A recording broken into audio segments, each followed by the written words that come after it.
അസ്സലാമു അലൈക്കും. ബിസ്മില്ലാഹിർ റഹ്മാനിർ റഹീം.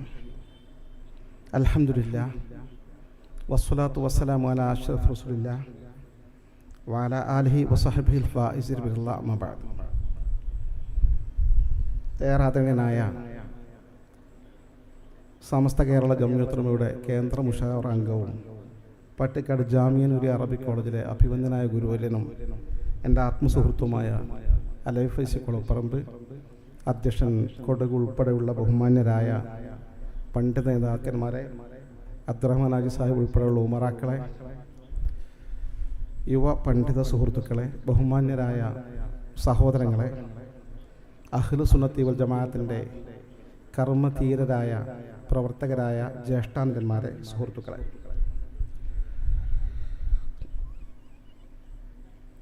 വിഷയാവതരണം നടത്താനായി എൻ്റെ യുവ പണ്ഡിത സുഹൃത്ത് കാത്തിരിക്കുകയാണ്. ഞാനൊരു 5 നിമിഷം പറഞ്ഞുകൊണ്ട് ഞാൻ അദ്ദേഹത്തിന് വേദി വിട്ടുകൊടുക്കുകയാണ്. ഇതിനു മുമ്പ്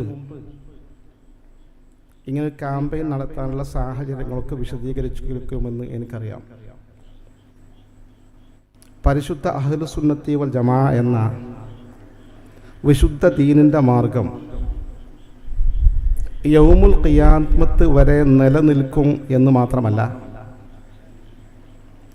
അതിൽ തന്നെ ഉറച്ചു നിൽക്കുന്ന ഒരു വിഭാഗം മുസ്ലിങ്ങൾ അങ്ങനെ തന്നെ മുന്നോട്ട് പോകുമ്പോൾ ലാ യദുർറുഹും മൻ ഖാലഫഹും, അവരെ ആരെതിർത്താലും ശരി ആ എതിർപ്പ് അവർക്ക് ദോഷവും വരുത്തി വെക്കുകയില്ലെന്നും അഷ്റഫുൽ ഖൽഖി നബി മുത്ത് മുഹമ്മദ് മുസ്തഫ സല്ലല്ലാഹു അലൈഹി വസല്ലം തങ്ങൾ സ്വഹീഹുൽ ബുഖാരി റിപ്പോർട്ട് ചെയ്യുന്ന ഹദീസിൽ പറഞ്ഞതായി കാണാം. ആ ഒരു വിഭാഗമാണ് സമസ്ത കേരള ജംഇയ്യത്തുൽ ഉലമയോടൊപ്പം നിൽക്കുന്ന അഹ്ലു സുന്നത്തി വൽ ജമാഅത്തിൻ്റെ വിനീതരായ പ്രവർത്തകന്മാർ. അഹ്ലു സുന്നത്തി വൽ ജമാഅത്തിൻ്റെ ആശയാദർശങ്ങൾ തെറ്റിദ്ധരിപ്പിക്കപ്പെടുന്ന പശ്ചാത്തലത്തിൽ അതിൻ്റെ നിജസ്ഥിതിയും ബിദഈ പ്രസ്ഥാനങ്ങളുടെ അപചയവും മുസ്ലിം സമൂഹത്തെ ബോധ്യപ്പെടുത്തി കൊടുക്കുക എന്നത് ഏറ്റവും അനിവാര്യമായ ഒരു ഘടകമാണ്. മുജാഹിദ് പ്രസ്ഥാനത്തിൻ്റെ അല്ലെങ്കിൽ ജമാഅത്തെ ഇസ്ലാമിയുടെ അല്ലെങ്കിൽ തബ്ലീഗ് ജമാഅത്തിൻ്റെ അല്ലെങ്കിൽ ഇതര ബിദഈ പ്രസ്ഥാനങ്ങളുടെ ഉള്ളറകൾ പരിശോധിച്ചാൽ അവർ ദീൻ വികൃതമാക്കി, അലങ്കോലമാക്കി, കുറേ വെട്ടിമാറ്റി, കുറേ അഡീഷണലായി കൂട്ടിച്ചേർത്ത് ഒരു ആന കയറിയ കരിമ്പും തോട്ടം പോലെ എന്ന് പറയാറുണ്ട്. ഇതുപോലെ ഇസ്ലാമിനെ ആക്കി തീർക്കാൻ ശ്രമിച്ച ആളുകളാണ് അവർ. ഇസ്ലാമിൽ ഏത് കാര്യങ്ങളും അവർ കൈവച്ചിട്ടുണ്ട്, വികൃതമാക്കിയിട്ടുണ്ട്. ഇസ്ലാമിൽ ഏറ്റവും പ്രധാനപ്പെട്ട അമൽ ഏതാണെന്ന് ചോദിച്ചാൽ 5 നേരത്തെ നിർബന്ധ നിസ്കാരമാണ്.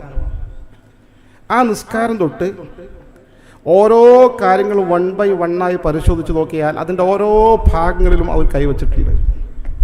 ഇപ്പം നിസ്കാരത്തിൻ്റെ തുടക്കം എന്താ? നിയ്യത്താണ്. നിയ്യത്തില്ലെങ്കിൽ നിസ്കാരം സ്വഹീഹാകില്ല, തർക്കമില്ലാത്ത വിഷയമാണ്. ഇവർ നിയ്യത്ത് വേണ്ടെന്ന് പറയുന്നില്ല.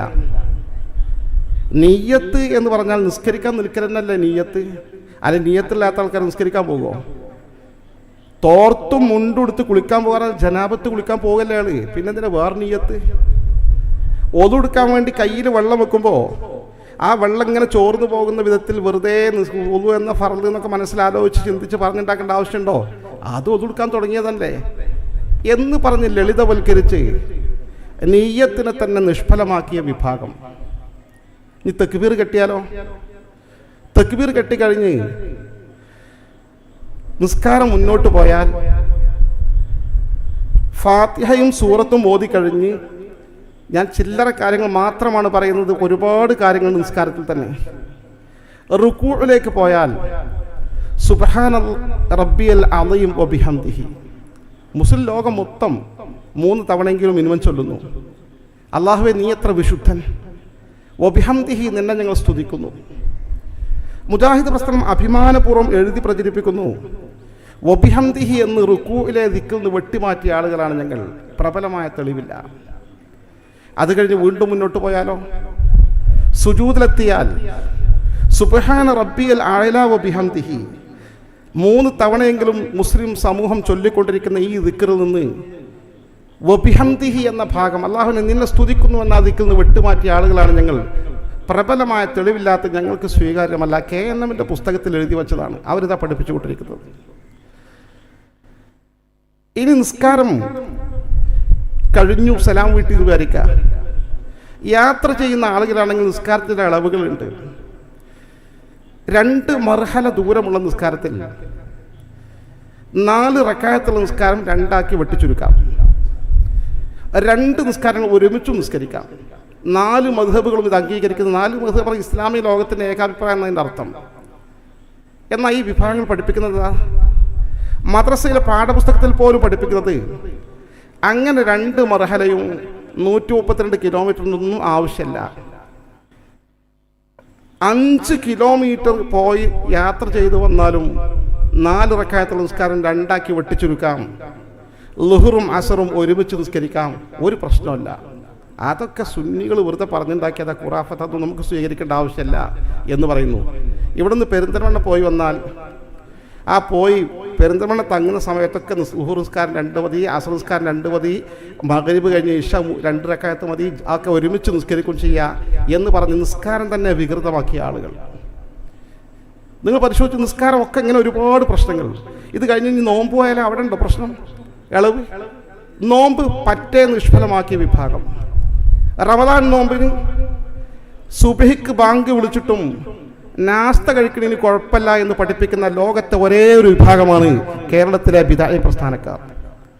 അവർ പഠിപ്പിക്കുക ബാങ്ക് വിളി കേട്ടാലും ഭക്ഷണം കഴിക്കുന്ന നിർത്തേണ്ട, ആവശ്യാനുസരണം ഇനിയും തുടർന്ന് ഭക്ഷണം കഴിക്കാം. ഇവരെ പുസ്തകങ്ങൾ എഴുതുകയും കുട്ടികളെ പഠിപ്പിച്ചുകൊണ്ടിരിക്കുകയും ചെയ്യുന്ന ആശയമാണ്. സക്കാത്തിനും ഒരു കൈവച്ചിട്ടില്ലേ? സക്കാത്തിന് മുജാഹിദീങ്ങൾക്കൊരു വിഹിതം കൊടുക്കണമെന്ന് ഇസ്ലാം പഠിപ്പിക്കുന്നുണ്ട്. മുജാഹിദ് എന്ന് പറഞ്ഞാൽ അള്ളാഹുവിൻ്റെ മാർഗത്തിൽ പോരാട്ടം നടത്തുന്ന പോരാളികൾ എന്നാണ് അർത്ഥം. ഒരു ഇസ്ലാമിക ഭരണകൂടത്തിന് കീഴിൽ പോരാട്ടം നടത്തുന്ന പോരാളികൾ, യുദ്ധം ചെയ്യുന്ന മുസ്ലിം സൈനികർ, അവർക്ക് സക്കാത്തിൻ്റെ വിഹിതമുണ്ട്. ആ മുജാഹിദ് എന്ന പദം പോലും അവർ ദുരുപയോഗം ചെയ്തു. ഇവരെ മുജാഹിദ് എന്ന പേര് വെച്ചിട്ട് അവർ പരസ്യം കൊടുത്തുകൊണ്ടിരിക്കുന്നത് എന്താണ്? മുജാഹിദുകൾക്കുള്ള വിഹിതം KNMന് അയച്ചു തരണം, ഞങ്ങൾ മുജാഹിദ് എന്ന പ്രസ്ഥാനമാണ്. സാധുക്കളത് വിചാരിച്ച് സക്കാത്ത് മുജാഹിദ് പ്രസ്ഥാനത്തിനും കൊടുക്കുന്നു. ഇങ്ങനെ ഇസ്ലാമിലെ ഏത് കർമ്മങ്ങൾ നോക്കിയാലും, വിശ്വാസപരമായ കാര്യങ്ങൾ പരിശോധിച്ചാലും അക്കാര്യം എൻ്റെ സുഹൃത്ത് ജസീൽ കമാൽ വിശദീകരിക്കുന്നുണ്ട്. വളരെ വികൃതമായി ഇസ്ലാമിനെ മലിനമാക്കി നരകത്തിലേക്ക് മുസ്ലിം സമൂഹത്തെ നയിക്കുന്ന ഒരു വിഭാഗമാണ് ഇത്തരം ആളുകൾ. അതാണ് ഇതിൻ്റെ ഗൗരവം. അല്ല നമുക്ക് മുജാഹിദിനോട് എന്താ വെറുപ്പ്, ജമാഅത്തിനോട് എന്താ വെറുപ്പ്, തബ്ലീഗിനോട് എന്താ വെറുപ്പ്? അവരൊക്കെ നല്ല മനുഷ്യന്മാരല്ലേ. മനുഷ്യത്വം എന്ന വിഷയത്തിൽ അവർക്ക് കുഴപ്പമില്ല. പക്ഷെ ആദർശം, ഈ ജീവിതം കുറച്ചേ ഉള്ളൂ. ഒരു 10, 50, 60, 70 വയസ്സായ മരിച്ചു പോകും. പിന്നെ നരകത്തിൽ പോകാൻ പാടില്ല. അള്ളാഹുവിൻ്റെ പരിശുദ്ധമായ ദീൻ യഥാവിധി നിലനിർത്തുന്ന ഒരു വിഭാഗം അന്ത്യദിനം വരെ നിലനിൽക്കുമെന്ന് ഹബീബായ റസൂലുള്ളാഹി സ്വല്ലല്ലാഹു അലൈഹി വസല്ലം പഠിപ്പിച്ച ആ ഒരു വിഭാഗത്തിൽ നമുക്ക് ഉൾപ്പെടണം. തുടർന്ന് മുന്നോട്ട് പോകണം. ഈ പോരാട്ടം തുടരണം. ബിദ്അത്തിന്റെ എല്ലാ ദൈന്യതയും മുസ്ലിം സമൂഹത്തെ ബോധ്യപ്പെടുത്തണം. അള്ളാഹു തൗഫീഖ് നൽകി അനുഗ്രഹിക്കുമാറാകട്ടെ. സമസ്ത കേരള ജംഇയ്യത്തുൽ മുഅല്ലിമീൻ കേന്ദ്ര കമ്മിറ്റിയുടെ തീരുമാനത്തിന് എല്ലാവിധ അഭിവാദ്യങ്ങളും അറിയിക്കുന്നു. അസ്സലാമു അലൈക്കും.